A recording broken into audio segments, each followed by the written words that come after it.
სურსათის ეროვნული სააგენტოს ვეტერინარიის დეპარტამენტის წარმომადგენლებმა ცხოველთა უფლებადამცველებსა და ვეტერინარებს უპატრონო მიკედლებული ცხოველების პოპულარიზაციის მართვის საპილოტო პროგრამის შესახებ დეტალური ინფორმაცია მიაწოდეს.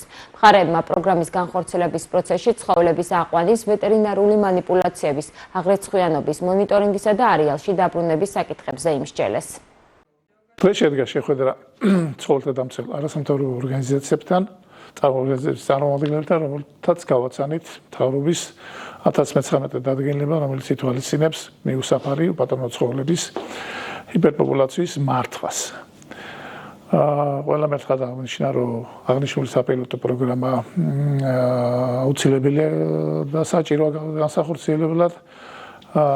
ჩვენ შევთანხმდით, რომ კვლავაც გავაგრძელებთ ურთიერთობას ერთმანეთში და ვეცდებით, რომ პროგრამით გათვალისწინებული ღონისძიებები დროულად და ხარისხიანად იქნას განხორციელებული. ეს დადგენილება ითვალისწინებს